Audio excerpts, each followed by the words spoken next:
Encontré a mi esposa vomitando en el baño a las 6 de la mañana y supe que todo lo que habíamos construido durante 42 años estaba a punto de desmoronarse. Mi nombre es Adolfo Mercado. Tengo 63 años y he trabajado casi toda mi vida en la refinería de Pemex en Salamanca. Nunca fui hiku, nunca tuve la intención de serlo. Lo que sí tenía era una casa que pagué ladrillo a ladrillo, un matrimonio sólido y 3 hijos que me respetaban. O eso creía. Rosalía, mi esposa, salió del baño con las manos temblando. No dijo nada. No necesitaba decir nada. Después de 4 décadas juntos, aprendí a leer el miedo en sus ojos. ¿Qué pasó?, pregunté, aunque ya sabía que había algo muy malo. Entraron a la casa anoche, Adolfo. Mientras dormíamos, el corazón se me disparó. Bajamos juntos. Nuestro hijo mayor, Guillermo, estaba en la sala con la puerta abierta de par en par. Tenía 39 años, sin trabajo desde hace 8 meses, y la expresión de un hombre que acaba de vender su alma. A su lado estaba ella, Verónica. Cabello largo, ojos que simulaban inocencia, sonrisa de comercial de televisión. «Buenos días», dijo Verónica como si nada, paseando por nuestra sala en bata de seda. «Hace un poco de frío en la casa, ¿no? Creo que los muebles de caoba de aquí necesitan ser reemplazados. Se ven anticuados. Los muebles de caoba habían sido de mi padre. Los heredé cuando murió, hace 15 años. ¿A qué te refieres?», pregunté con una calma que no sentía. Guillermo no me miraba a los ojos. «Papá, Verónica y yo hemos estado hablando. Ella tiene ideas muy buenas para modernizar la casa. Además, ahora que voy a ser padre, necesitamos espacio». Las palabras cayeron como piedras en agua quieta. «Padre». Rosalía se aferró a mi brazo. «Sí», dijo Verónica tocándose el vientre con ambas manos, aunque no había absolutamente nada visible. 3 meses. Los doctores dicen que todo va perfecto. Aquella mañana, antes de que saliera el sol completamente, Verónica ya había convencido a Guillermo de que necesitaban la recámara principal, la nuestra. Nos ofrecieron una habitación más pequeña, un cuartucho húmedo donde años atrás guardábamos cachivaches. «Es solo temporal», dijo Guillermo, mirando por la ventana. «Todo en esta vida es temporal», respondí, «pero la dignidad debería ser permanente». No me escuchó. Mientras Rosalía lloraba silenciosamente en ese cuarto de servicio, yo me senté en la cama que no cabía bien en el espacio. Pasé mi mano por la pared mojada, sintiendo la humedad que penetraba como un cáncer. Una pequeña ventana daba hacia la pared del vecino. No había luz, no había aire. ¿Qué hacemos?, susurró Rosalía. Saqué una libreta del bolsillo de mi chamarra. Llevo esa libreta desde que nos casamos. Cada centavo gastado, cada préstamo dado, cada gasto de la casa. 42 años de registros impecables. Vamos a documentar todo, dije. Y vamos a pelear. Los primeros días fueron los peores. Verónica reorganizaba la casa como si fuera suya. Tiraba fotos, movía los santos de Rosalía del nicho donde habían estado toda la vida. Guillermo iba y venía, evitando nuestras miradas. Luego vinieron los retiros de dinero. Accedí a darle acceso a nuestra cuenta de ahorros para emergencias. Fue el error más grave de mi vida. En 3 meses sacó 300,000 pesos. Decía que era para arreglos de la casa, para doctores, para el embarazo. Yo confiaba como un idiota. Un viernes por la tarde volvimos del entierro de mi hermano menor, hombre diabético, problemas en el corazón, uno de esos muertos que no duelen tanto como pesan. Fue un funeral de 3 días en la capital. Cuando regresamos a Salamanca, la casa estaba diferente. Los muebles de caoba habían desaparecido. Las cortinas que Rosalía cosió hace 30 años estaban tiradas en un rincón, reemplazadas por otras blancas y modernas. Había un televisor enorme en la pared, sofás nuevos, todo comprado con nuestro dinero. «¿Dónde están nuestras cosas?», preguntó Rosalía como un fantasma. Verónica estaba en la sala, manicure recién hecho, ropa cara, maquillaje perfecto. Se levantó del sofá nuevo como una reina. «Ah, sí. Hicimos limpieza. Toda esa chatarra vieja ocupaba espacio. La vendimos. Consiguieron buen precio en un bazar. Mi libreta de ahorros estaba en mis manos. 42 años de registros. Tomé un lápiz con dedos que temblaban de rabia, no de miedo.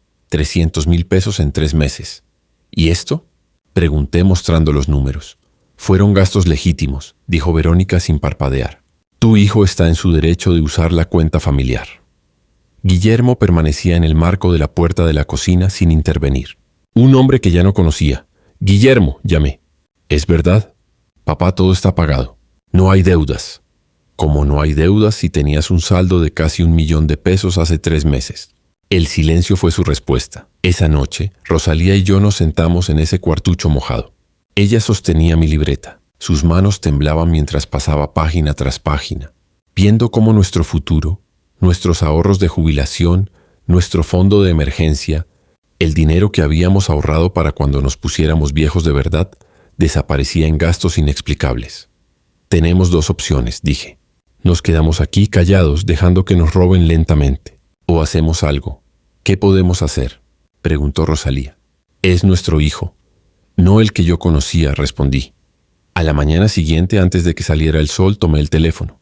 Había un abogado en la avenida principal, licenciado Ramón Sosa. Alguien me lo recomendó años atrás. Llamé. Necesito verlo hoy, dije. ¿Cuál es el problema?, preguntó su secretaria. Mi hijo me está robando la casa y el dinero, y tengo las pruebas. Hubo una pausa. ¿A las 10 de la mañana le viene bien? Sí, me venía bien. En la oficina del licenciado Sosa, un hombre de unos 60 años con bigote gris y gafas gruesas, le mostré todo. La libreta, los recibos, los estados de cuenta del banco, las fotos de la casa antes y después. Él lo leyó todo en silencio, tomando notas. Cuando terminó, se quitó las gafas. Esto es serio, don Adolfo. Muy serio. ¿Qué puedo hacer? Primero necesito saber, ¿la casa está a nombre de quién? De mi esposa y mío. De los dos. Su hijo nunca firmó nada. ¿Ningún poder notarial? No. Solo le dijimos que se quedara mientras encontraba trabajo. El licenciado Sosa hizo una tienda con sus dedos. Entonces, legalmente hablando, ustedes pueden sacarlo de la casa en cualquier momento. Es un comodato verbal. Y lo del dinero, revisó los documentos de nuevo. Esto parece fraude. Acceso no autorizado a fondos. Venta no consentida de bienes. Me incliné hacia adelante. ¿Cuánto tiempo para una demanda? Depende de cuánto cooperen. Si su hijo firma voluntariamente el desalojo, podríamos resolver todo en 2 semanas. Si se resiste, hizo una pausa. Pueden ser meses. Afuera, el cielo de Salamanca estaba gris. Nubes de tormenta. La temporada de lluvias estaba llegando. Quiero que demande, dije. Quiero que todo sea legal, pero quiero que mi dinero vuelva. El licenciado Sosa asintió. Voy a preparar los documentos. Venga mañana con su esposa. Necesito que ella firme también. Esa noche Rosalía y yo hablamos en el patio donde nadie podía escucharnos. Los geranios que ella había plantado hace años seguían creciendo, aunque Verónica había intentado arrancarlos. ¿Estamos haciendo bien?, preguntó Rosalía. No respondí de inmediato. Miré las montañas a lo lejos, las luces de la refinería donde trabajé durante 43 años. No sé si está bien o mal, dije. Pero sé que no vamos a permitir que nos pisen. No a nuestra edad. No en nuestra propia casa. A la mañana siguiente, Guillermo desapareció. No estaba en la casa cuando nos levantamos. Había una nota en la cocina. Tengo que pensar. Volveré en unos días. Verónica sonrió cuando nos vio. Al fin se da cuenta de que necesita trabajo. Espero que consiga algo. No le respondimos. Rosalía y yo tomamos un taxi al despacho del licenciado Sosa, los documentos de la casa bajo mi brazo. El notario ya estaba esperando. 2 horas después teníamos una demanda formal de desalojo y fraude. Verónica tendría 72 horas para desalojar la propiedad, o la policía la sacaría. También había cargos por apropiación indebida de fondos. El monto, 316,000 pesos más intereses. Cuando un oficial de policía llegó a nuestra casa aquella tarde, Verónica se puso histérica. No pueden hacerme esto. Estoy embarazada. Es ilegal. El oficial leyó los papeles con paciencia. Tiene 72 horas, señora. Lo que pasó después cambió todo. Verónica entró en pánico. Llamó a Guillermo 1, 2, 3 veces. Mensajes de WhatsApp. Publicaciones en Facebook donde decía que sus suegros ancianos la estaban corriendo a la calle, embarazada y vulnerable. Que Guillermo la había abandonado. Que éramos unos monstruos. La gente del barrio comenzó a mirarnos diferente.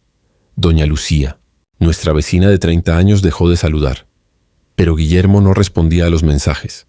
Cuando finalmente apareció, vino solo, cabizbajo, pálido como la muerte. Se sentó con nosotros en ese cuartucho húmedo donde ahora vivíamos. Necesito contarles todo, dijo con la voz rota.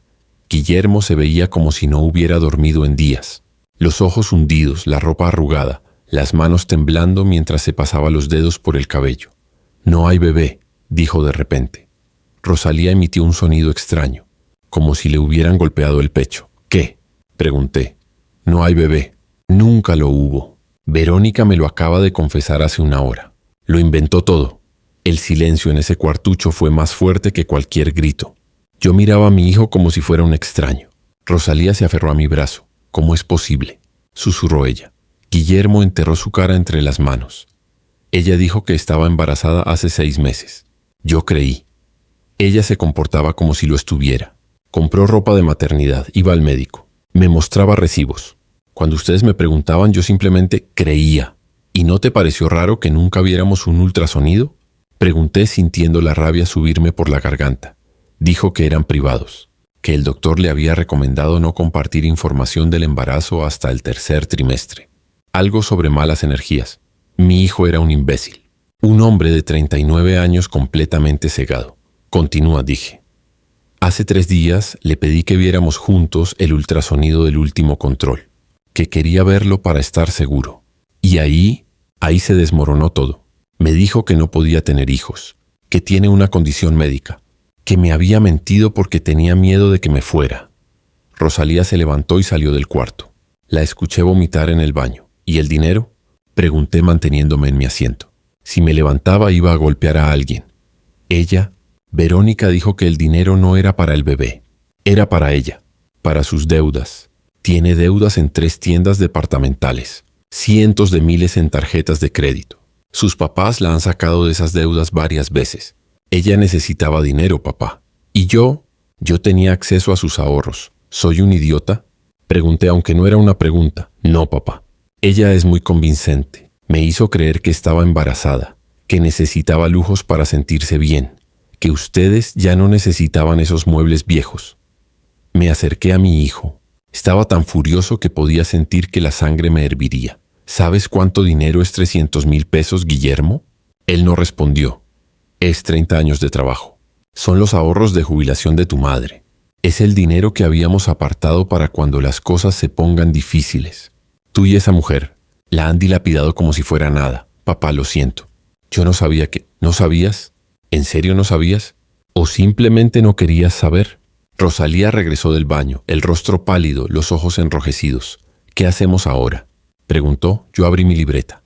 Esa libreta maldita que me había estado atormentando desde que vi los números. 42 años de anotaciones pulcras. Una vida de disciplina y trabajo duro, resumida en retiros inexplicables. Yo aún tengo acceso a la cuenta de jubilación. Eso está seguro, ¿verdad?, pregunté a Guillermo. Ella intentó entrar hace 2 meses. No pudo. Dijiste que tenía doble autenticación. Sentí un frío recorrer mi espalda. ¿Lo intentó? 3 veces. Yo la escuché hablando por teléfono con alguien, diciéndole que no podía acceder a la cuenta principal. Ella estaba furiosa. Rosalía se desplomó en la única silla del cuartucho. Entonces iba a robar eso también, dijo con una voz que no le conocía. Una voz de alguien cuya alma acababa de romperse. Guillermo comenzó a llorar. Lloró como cuando era niño, con los sollozos que sacuden el cuerpo. Y yo lo dejé llorar. No lo consolé. No lo abracé. Solo lo miré como si fuera un extraño que había cometido un crimen contra mi familia. ¿Hay algo más que debería saber?, pregunté, con la paciencia de un padre que ya no tiene paciencia. Guillermo levantó la cabeza. Ella dijo que los muebles no se vendieron por poco dinero, que los vendió a una galería de antigüedades, que consiguió más de 120,000 pesos solo por los muebles de caoba, pero que ella los vendió en 30,000 a una tienda de muebles usados en la capital. ¿Ella se quedó con la diferencia? Sí, me quedé en silencio. 90,000 pesos desaparecieron en el bolsillo de esa mujer mientras nosotros dormíamos, mientras yo trabajaba, mientras Rosalía cuidaba la casa que había sido nuestro único patrimonio. Guillermo, dije lentamente, ¿por qué viniste a contarme todo esto ahora? Ayer aún estabas con ella, porque le pregunté dónde estaba el dinero de verdad, no en compras de la casa, sino en gastar. Y ella me dijo la verdad, todo. Y me dijo que pronto serían papeles de la casa, que solo tenían que esperar a que ustedes murieran o los convenciera de irse a un asilo, que entonces la casa sería mía y ella sería mía, que todo era un plan, que desde el principio esto fue un plan. Rosalía hizo un sonido como si le arrancaran las entrañas. ¿Un plan?, pregunté. Ella me mostró mensajes que enviaba a sus amigas. Decía que había pescado a un hombre ingenuo con una casa, que los viejos eran fáciles de manipular, que solo necesitaba mantener a Guillermo enamorado el tiempo suficiente para tomar todo. Papá, ella te llamó un vejestorio fácil en uno de los mensajes. Sentí que algo en mí se quebraba. ¿Y tú qué hiciste? Casi le pego, casi la golpeo, papá. Pero sabía que eso no solucionaba nada. Sabía que necesitaba venir a hablarles, a decirles la verdad, a arreglar esto. Me levantó y caminé hacia la pequeña ventana de ese cuartucho de servicio.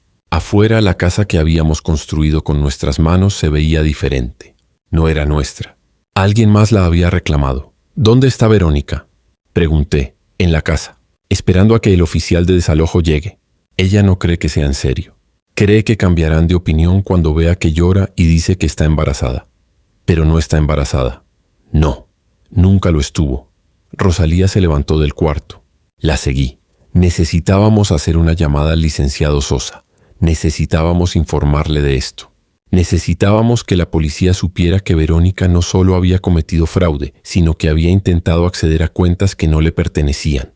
En la sala, Verónica estaba viendo televisión como si nada, como si su mundo no se hubiera desmoronado, como si todavía tuviera poder sobre nosotros. ¿A dónde van?, preguntó sin ni siquiera levantar la vista.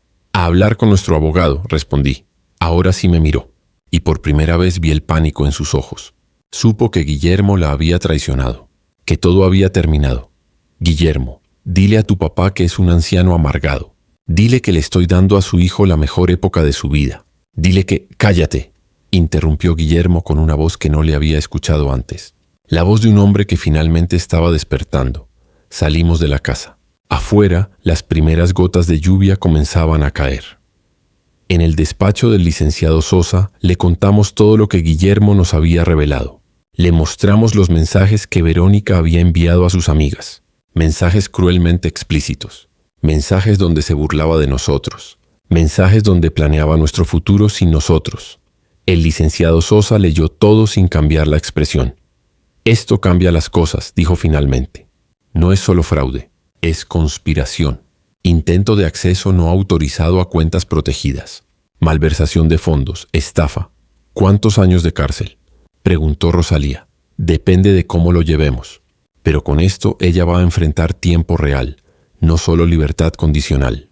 Además, tenemos el testimonio de su hijo, que es crucial. Esa tarde, cuando los oficiales llegaron a nuestra casa para ejecutar el desalojo, Verónica estaba lista para el drama.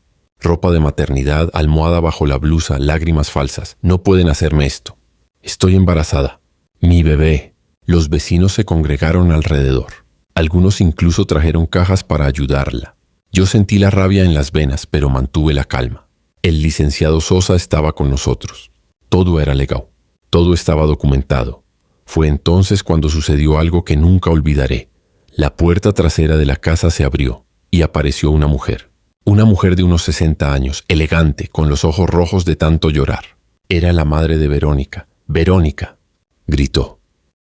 Mi hijo casi se cae de la sorpresa. «¿Mamá? ¿Qué haces aquí?». La madre de Verónica caminó hacia la almohada falsa bajo la blusa y la arrancó. «Basta de mentiras», dijo con una voz que temblaba de rabia. «Basta». El silencio fue absoluto. «No hay bebé», dijo la madre, dirigiéndose a los vecinos. «Mi hija tiene una enfermedad mental. Ha estafado a otros hombres antes. Ha mentido toda su vida. Y hoy se acabó». Se volteó hacia nosotros. «Señor Adolfo, señora Rosalía, lamento profundamente lo que mi hija les ha hecho. Lamento mucho. Mi esposo tuvo un infarto hace una hora cuando supo todo. Está en el hospital. Yo vine aquí porque ustedes merecen saber la verdad de mi boca». Guillermo estaba pálido como un fantasma. «¿Papá tuvo un infarto?», preguntó Verónica. «Por tu culpa», respondió su madre sin ni siquiera mirarla. «Por 30 años de mentiras, por tus deudas, por tu falta de empatía, por ser un parásito». La madre de Verónica luego se dirigió a nosotros. Nos ofreció información que cambiaría todo. Documentos de deudas de su hija, pruebas médicas de que Verónica no podía tener hijos, registros de otros hombres a los que había estafado. «Quiero que sepan que voy a testificar en su contra si es necesario», dijo.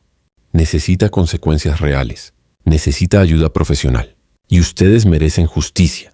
Cuando Verónica fue esposada por agredir a un oficial, cuando la vimos meterse en la patrulla entre gritos y amenazas, sentí que algo en mí se cerraba y se abría al mismo tiempo. Habíamos perdido dinero.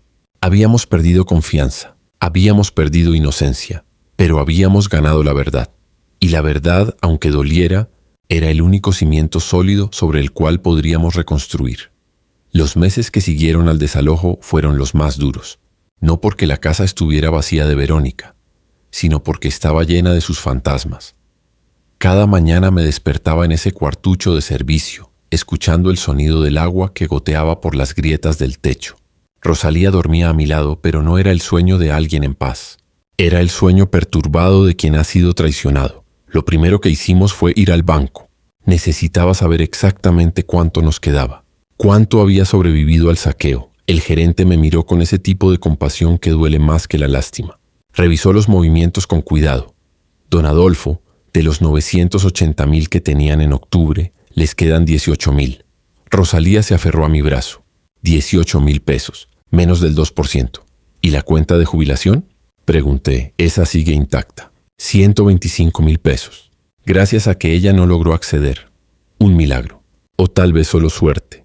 A los 63 años, después de 43 años de trabajo, me quedaban 125,000 pesos de jubilación y 18,000 en ahorros. Suficiente para vivir un par de años si éramos muy cuidadosos. Después de eso no sabía qué haríamos. Guillermo apareció en nuestro hotel 3 días después del desalojo. Sí, un hotel. El licenciado Sosa nos recomendó que saliera de la casa mientras el caso se procesaba. Así que Rosalía y yo estábamos en un hotel de mala muerte a 40 kilómetros de Salamanca. Nuestro hijo entró a la habitación con los ojos enrojecidos. Tengo que hablarles de algo. Importante, dijo. Me tensa automáticamente. No confiaba en mi hijo. Eso era lo más difícil de admitir. Que el hombre que había criado, que había amado, que había sacrificado por él, era prácticamente un extraño. Consiguieron trabajo, continuó. En un almacén. No es gran cosa, pero paga bien. Y voy a trabajar en las noches también. En una tienda.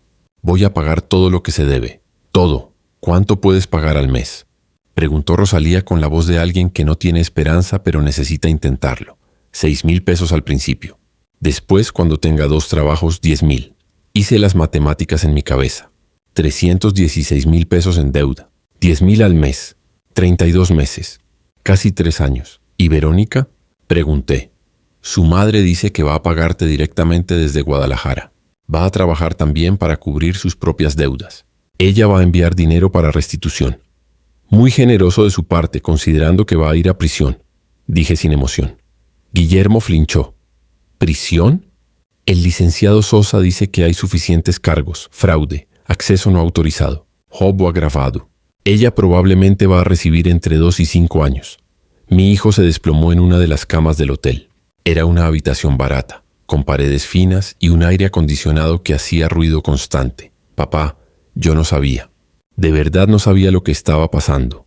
Eso es lo que te hace un estúpido, respondí. No un hombre malo, solo un estúpido. Fue la última vez que vi llorar a mi hijo. Lloró como si el mundo se le viniera encima. Y tal vez era cierto. Esa semana mis otros 2 hijos llegaron a Salamanca. Héctor es ingeniero en Monterrey. Tiene 35 años, está casado, tiene 2 hijos. Cuando le llamé, hubo un largo silencio en la línea. ¿Cuánto necesitas?, preguntó. Nada. Solo quería que supieras. Voy este fin de semana. Sofía es maestra en Querétaro. 32 años, soltera, con esa dureza que heredó de su madre. Cuando le conté, escuché el sonido de un golpe. Creo que golpeó la pared. Voy a matar a ese hijo de puta, dijo. ¿A Guillermo o a Verónica? A ambos. Así que el viernes por la noche nos reunimos todos en el despacho del licenciado Sosa. Mis 3 hijos, Rosalía y yo. El licenciado en su escritorio con todos los documentos esparcidos. Tenemos un caso fuerte, dijo, dirigiéndose a todos. Lo del dinero, lo de los muebles, el acceso no autorizado a las cuentas. Pero necesitamos considerar algo importante, los pagos. ¿Qué pagos?, preguntó Sofía. Si Guillermo y Verónica firman un acuerdo de restitución, podemos evitar algunos años de prisión para ella. Pero eso solo funciona si realmente pagan, todos los meses, sin excepción. ¿Durante cuánto tiempo?, pregunté. Depende. Si pagan 10,000 pesos mensuales, 32 meses. Si pagan menos, más tiempo. Pero también hay multas. Y podría haber restitución adicional si demostramos daño emocional y psicológico. Héctor se inclinó hacia adelante. ¿Cuánto sería eso? Podría ser entre 50 y 100,000 pesos adicionales. Sofía saltó de su asiento. ¿Eso es todo? Roban casi $500,000 y solo pagan eso. Lamentablemente, así funciona el sistema, respondió el licenciado. Pero la prisión es lo que realmente duele. 2 a 5 años es mucho tiempo. Lo que nadie dijo en voz alta fue que yo tendría 65 o 68 años cuando Verónica saliera de prisión, que probablemente nunca recuperaría el dinero, que estábamos en el lado perdedor de la injusticia, como casi siempre en México. Esa noche mis hijos insistieron en ayudar. «Se quedan con nosotros», dijo Héctor. «No», respondí. «Todavía tenemos dinero. Podemos alquilar un departamento». «Papá, están buscando un departamento con su pensión». «Eso no va a funcionar», intervino Sofía. «Se vienen a Querétaro conmigo». «Ya decidí», Rosalía me miró. Vimos tanto dolor en los ojos del otro. 12 años de jubilación nos esperaban si sobrevivíamos. 12 años donde probablemente necesitaríamos ayuda. 12 años donde nuestros hijos nos sustentarían como nosotros los sustentamos a ellos. «Está bien», dije finalmente. «Gracias». A la mañana siguiente vendimos muchas de nuestras cosas, lo que Verónica no había tirado o vendido. Los trastos de la cocina, las ollas donde Rosalía cocinó miles de comidas, la mecedora donde ella amamantó a nuestros 3 hijos. Todo se fue. El dinero de la venta nos dejó con $42,000 más, suficiente para un depósito de seguridad en un departamento pequeño en Querétaro. Pero antes de irnos, regresamos a la casa. Guillermo estaba ahí, solo, sentado en el piso de la sala, sin muebles, sin cortinas. Solo él y los recuerdos de lo que habíamos perdido. «¿Vuelvo a vivir aquí?», preguntó sin levantar la vista. «¿Quieres?», pregunté. «No, voy a rentar un cuarto hasta que pueda comprarme un departamento. No puedo estar aquí. Cada rincón me recuerda lo que hice». Era la respuesta correcta, la respuesta de un hombre que finalmente estaba comprendiendo la gravedad de sus acciones. «Guillermo», dije, sentándome a su lado en el piso, «tienes 39 años. Tu vida no acabó, pero va a ser diferente. Va a ser más difícil. Vas a trabajar 2 empleos durante 3 años. Vas a vivir de forma muy modesta. Pero cuando termines de pagar, habrás reconstruido algo. Tu dignidad. ¿Me perdonas?», preguntó. No respondí de inmediato, porque la verdad es que no sabía si lo perdonaba. Perdonar es un lujo que los pobres no siempre pueden permitirse. «No sé», dije honestamente. «Pero vamos a intentar avanzar. Eso es todo lo que podemos hacer». Nos abrazamos en ese piso vacío, mi hijo y yo, 2 hombres que habían sido destrozados por la misma mentira. El viaje a Querétaro en el autobús fue extraño. Rosalía y yo íbamos con 2 maletas. Eso era todo lo que nos quedaba. Rosalía se quedó mirando por la ventana la mayor parte del viaje en silencio. El departamento en Querétaro era pequeño pero limpio. 2 recámaras, una pequeña sala, una cocina que apenas cabía 2 personas. Pero era nuestro por el momento. Sofía nos ayudó a instalarnos. Compró unas sábanas nuevas, algunos trastos, lo básico. Héctor envió dinero para comida. Esa primera noche en nuestro nuevo hogar, Rosalía se sentó en la cama y comenzó a llorar. No sollozos fuertes, solo lágrimas que bajaban por sus mejillas mientras ella miraba hacia la nada. 42 años, dijo. 42 años trabajando por una casa. Y en 6 meses nos la quitaron. Me senté a su lado. Tomé su mano. No tenía palabras que dijeran nada verdadero, pero la recuperamos, dije finalmente. «La casa es nuestra de nuevo». «La casa sin nosotros», respondió Rosalía. «Sin nuestra vida. Es solo un edificio ahora». Tenía razón. La casa era un lugar, pero nuestro hogar estaba donde estuviéramos juntos. 2 semanas después, Verónica fue procesada.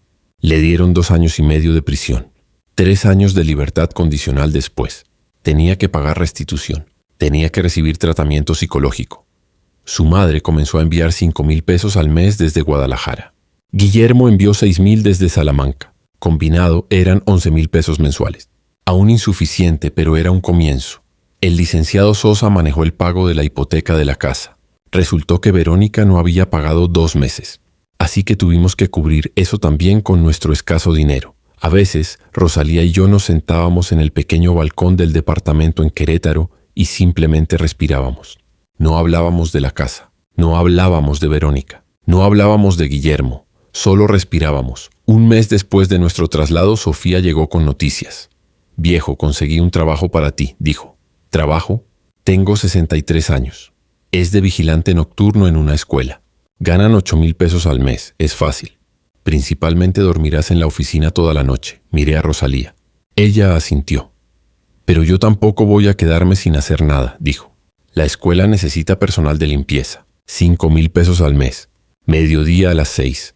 Así que a los 63 años mi esposa y yo encontramos empleo. No era lo que imaginábamos para nuestra jubilación, pero era trabajo honesto. Esa noche, acostado en esa cama pequeña, en ese departamento pequeño, en una ciudad donde no teníamos raíces, me preguntaba si esto era justicia, si el universo simplemente tomaba lo que le pertenecía. Pero luego recordaba el rostro de Guillermo en el piso de la casa vacía. Recordaba la valentía de la madre de Verónica al enfrentar a su propia hija.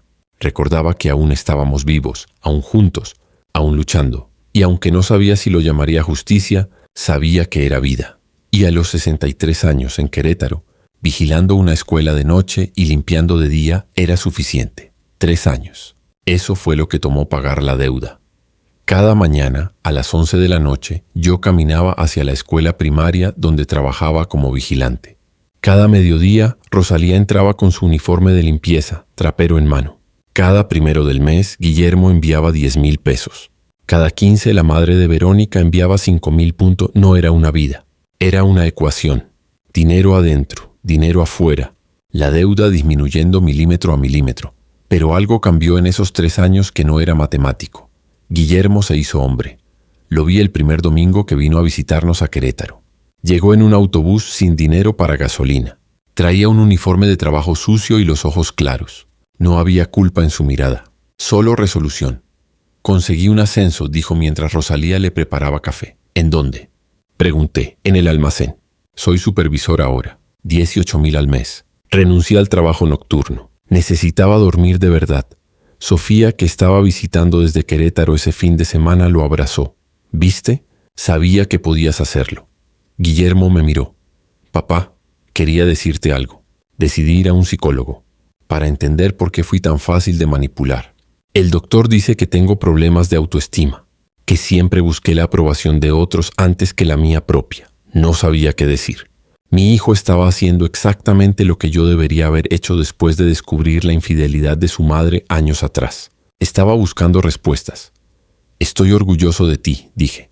Fue la primera vez que lo dije desde que todo esto comenzó. Verónica fue liberada después de 2 años. Buena conducta. Su abogado argumentó que era una persona enferma que necesitaba tratamiento, no cárcel. El juez estuvo de acuerdo. Pasó a libertad condicional con la condición de que continuara con terapia y pagara restitución. Su madre nos llamó para avisarnos. Ella está mejor, dijo Beatriz, la madre. De verdad. La prisión la asustó. La terapia la está ayudando. No es una excusa, pero quería que lo supieran. ¿Dónde está? Pregunté. En Guadalajara. Trabaja en una lavandería. Gana lo suficiente para vivir modestamente y enviar dinero. No quiere volver aquí. Dijo que se avergüenza demasiado. Eso era suficiente para mí, pero no para Rosalía. Mi esposa guardó silencio durante una semana después de esa llamada. Luego, una noche, mientras yo dormía antes de mi turno nocturno, ella me despertó. Quiero que vayamos a Salamanca, dijo. ¿Para qué? Para ver la casa, para ver qué hizo con ella. Necesito cerrar eso. A los 65 años conducimos de regreso a Salamanca. Sofía nos llevó en su auto.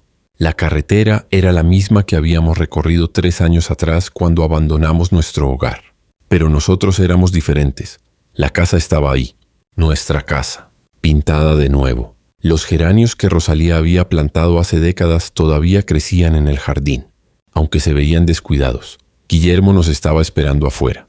Papá, mamá, bienvenidos a casa, dijo extendiendo las llaves. ¿A casa? Preguntó Rosalía confundida. Pagué todo. La deuda, la hipoteca, todo. Es mía ahora.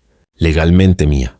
Entré a esa casa que había sido mía, que había sido robada, que había sido mía de nuevo solo sobre papeles. Y estaba diferente.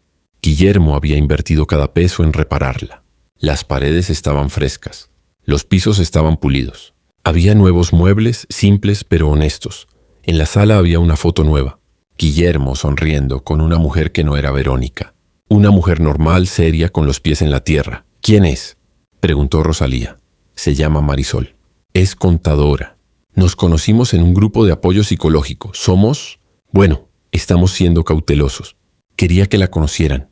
Marisol entró de la cocina con café. Señor Adolfo, señora Rosalía, he escuchado mucho de ustedes, dijo con una sonrisa genuina. Este hombre habla de ustedes cada día. Pasamos esa noche en la casa.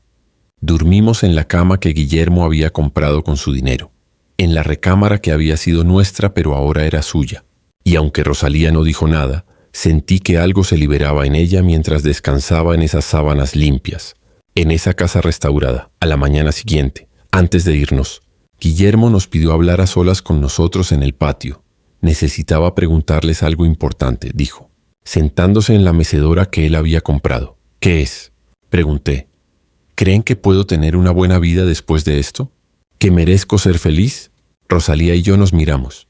Fue mi esposa quien respondió. Hijo, la vida no se trata de lo que mereces, se trata de lo que haces con lo que tienes. Cometiste un error terrible, pero estás corrigiéndolo. Eso es todo lo que cualquiera puede hacer. Guillermo lloró, no de tristeza, sino de un alivio que parecía llevar 3 años construyéndose. En el camino de regreso a Querétaro, Sofía conducía en silencio. Héctor, que se había unido a nosotros desde Monterrey ese fin de semana, miraba por la ventana. Y Rosalía sostenía mi mano con una fuerza que no había tenido en años. ¿Qué estás pensando?, le pregunté. Que la vida es muy complicada, respondió. Que no todo es blanco o negro. Que nuestro hijo cometió un error, pero también está pagando por él. Y que tal vez eso es suficiente. 5 años después del desalojo, Guillermo se casó con Marisol en el jardín de la casa. Fue una boda pequeña. Solo familia. Yo caminé a mi hijo hacia el altar. Rosalía lloraba. Sofía y Héctor estaban ahí con sus familias. El pequeño Ernesto, el bebé de Guillermo y Marisol, nacido 16 meses después de la boda, dormía en los brazos de Rosalía durante la ceremonia. Esa noche, mientras todos dormían en la casa, me senté en el patio donde todo había comenzado. Donde habíamos encontrado nuestras vidas desparramadas por el suelo como basura, ahora el jardín estaba lleno de flores, nuevo pero construido sobre las raíces del pasado. Sofía se sentó a mi lado. ¿Piensas que fue justo?, preguntó. No, respondí honestamente. Perdimos dinero, perdimos paz, perdimos años, pero ganamos algo que no teníamos antes. ¿Qué? Claridad, límites. Una familia más fuerte porque enfrentamos la verdad en lugar de esconderla. Sofía asintió. Verónica fue liberada hace un mes, dijo. Su madre me contactó. Dijo que Verónica ahora trabaja como psicóloga hospitalaria, que ayuda a mujeres con trastornos de personalidad similares al suyo. Interesante, dije. ¿La perdonas? La pregunta que había estado esperando durante años. La pregunta que no podía responder completamente. No la olvido, respondí. Pero tampoco la odio. Ella era enferma.